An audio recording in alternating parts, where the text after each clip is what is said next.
CG history most MCQs. ठीक है, पहला प्रश्न क्या दिया है, रायगढ़ रियासत के निम्नलिखित कौन शासक संगीत एवं नृत्य कला के आश्रयदाता थे। इस प्रश्न का सही आंसर क्या होगा, जिसको भी पता है कमेंट करके आंसर बताएगा। तो रायगढ़ रियासत का कौन सा शासक है जिन्होंने संगीत एवं नृत्य कला के लिए आश्रयदाता माना जाता है। इसका सही आंसर हो जाएगा ऑप्शन ए हो जाएगा चक्रधर सिंह। ठीक है, और संगीत एवं कला के क्षेत्र से संबंधित माना जाता है किसको, ऐसा एग्जाम में पूछा जाता है तो चक्रधर सिंह को माना। इनकी स्मृति में प्रतिवर्ष रायगढ़ में चक्रधर समारोह होता है। ठीक है, तो इस चीज़ को आपको याद रखना है, चक्रधर समारोह कहाँ होता है, ये एग्ज़ाम में पूछा जाता है तो रायगढ़ में होता है। चलिए नेक्स्ट क्वेश्चन देखेंगे। प्राचीन काल में इस राज्य के पांडुवंश के किस शासक ने कोसलाधिपति की उपाधि धारण की थी। तो इसका सही आंसर क्या हो जाएगा, तिवरदेव, नन्नराज, हर्षगुप्त, महाशिवगुप्त। सही आंसर हो जाएगा ऑप्शन ए हो जाएगा तिवरदेव। तो तिवरदेव ने कोसलाधिपति की उपाधि धारण की थी। ठीक है, ये किससे पता चला, तो उसके मुद्रा में लिखाया था तिवरदेव का, है ना, कोसलाधिपति। नेक्स्ट क्वेश्चन क्या है, भ्रमरकोट किस नगर का प्राचीन नाम है। भ्रमरकोट खरौद, बस्तर, पाटन, सिरपुर। तो इसका सही आंसर हो जाएगा ऑप्शन बी हो जाएगा बस्तर। भ्रमरकोट बस्तर का प्राचीन नाम है। और क्या क्या नाम है भाई बस्तर का, तो चक्रकोट, भ्रमरकोट, महाकंतार, एक कांतार। ठीक है, तो इन नामों को भी आपको याद रखना है। नेक्स्ट देखेंगे, लेखक बाबू रेवाराम इस राज्य के किस काल से संबंधित है। पांडु वंश काल, कलचुरी काल में, ब्रिटिश काल या मराठा। तो इसका सही आंसर क्या हो जाएगा, ऑप्शन डी हो जाएगा मराठा काल से संबंधित है भाई, लेखक बाबू रेवाराम। तो छत्तीसगढ़ के कवि तथा इतिहासकार बाबू रेवाराम का जन्म कब हुआ था, 1813 में। ये कहाँ से हैं, तो रतनपुर, याद रखिएगा रतनपुर से हैं। ठीक है, जो कि मराठा काल से संबंधित थी ये। नेक्स्ट क्वेश्चन क्या है, सूबा व्यवस्था के अंतर्गत इस राज्य में मराठा सूबेदारों का मुख्यालय निम्नलिखित में से कौन सा स्थान था।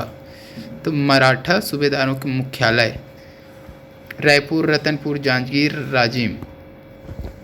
इसका सही आंसर हो जाएगा रतनपुर मुख्यालय था मराठों का। ठीक है, चलिए नेक्स्ट क्वेश्चन देखेंगे।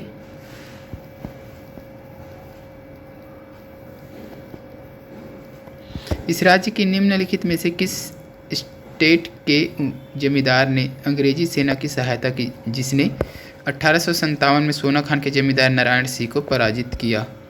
भटगांव, भिलाईगढ़, फिंगेश्वर, देवरी। तो ये नाम सभी लोग सुने होंगे, देवरी प्रसिद्ध था भाई, है ना। तो 1857 के क्रांति के दौरान सोना खान के जमींदार वीर नारायण सिंह के विरोध में देवरी के जमींदार ने अंग्रेजों का साथ दिया था। ठीक है, नेक्स्ट क्वेश्चन देख लीजिए। 1917 में इस राज्य के रायपुर में इनमें से किसने होम रूल लीग की शाखा की स्थापना की रायपुर में। तो रविशंकर शुक्ल, वामन राव लाखे, लक्ष्मी नारायण दास, बाबू राव दानी। सही आंसर की अगर बात करें तो ऑप्शन ए हो जाएगा रविशंकर शुक्ल, 1917 में। ठीक है, नेक्स्ट क्वेश्चन क्या है,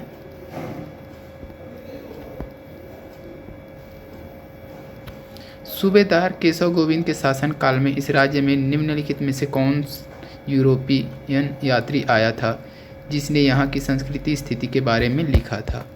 इसका सही आंसर हो जाएगा ऑप्शन डी हो जाएगा कोलब्रुस आया था भाई, केशव गोविंद, है ना। अच्छा, एक प्रश्न क्या बनता है, यूरोपीय यात्री कोलब्रुस किसके शासनकाल में छत्तीसगढ़ आया था, ये प्रश्न बनता है ना। तो याद रखिएगा सूबेदार कौन था, केशव गोविंद, है ना। चलिए नेक्स्ट क्वेश्चन देख लीजिए। इस राज्य के सिरपुर में किस राजवंश के शासनकाल में रानी वाटसा ने ईंटों से एक मंदिर का निर्माण कराया। नलवंश, सरबपुरी वंश, पांडुवंश, सोमवंश। सही आंसर क्या हो जाएगा, पांडुवंश। ठीक है, तो पांडुवंश के शासक काल में रानी वाटसा देवी ने अपने पति हर्षगुप्त की स्मृति में सिरपुर में लक्ष्मण मंदिर का निर्माण कराया। तो लक्ष्मण मंदिर का निर्माण किसने करवाया है, तो रानी वाटसा ने करवाया। क्यों करवाया था भाई, तो अपने पति हर्ष की स्मृति में। ठीक है, यह मंदिर 7वीं शताब्दी में लाल पकी ईंटों से बनी है। तो लाल पक्की ईंटों से बनी है। ठीक है, चलिए नेक्स्ट क्वेश्चन देखेंगे। कलचुरी काल में इस राज्य में सती प्रथा प्रचलित थी, जिसके प्रमाण रतनपुर में इनके रूप में प्राप्त होता है।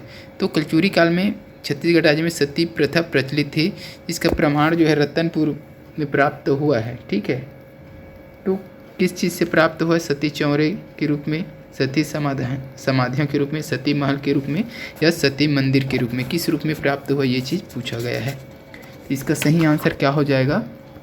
तो ऑप्शन ए हो जाएगा, सती चौरे के रूप में, है ना। तो रतनपुर क्षेत्र से प्राप्त सती चौरा कलचुरी शासन काल में इस राज्य में सती प्रथा के प्रचलन होने का प्रमाण देता है। ठीक है,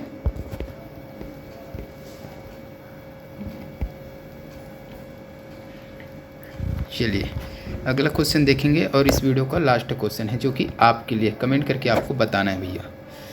छत्तीसगढ़ के रतनपुर राज्य पर आक्रमण करने वाला मराठा सेनापति निम्नलिखित में से कौन था? तो छत्तीसगढ़ के रतनपुर राज्य पर आक्रमण करने वाला मराठा सेनापति निम्नलिखित में से कौन था, ये आपको कमेंट करके बताना है। ठीक है, रघुजी प्रथम दिया है, भास्कर पंत, विट्ठल पंत और दिनकर पंत।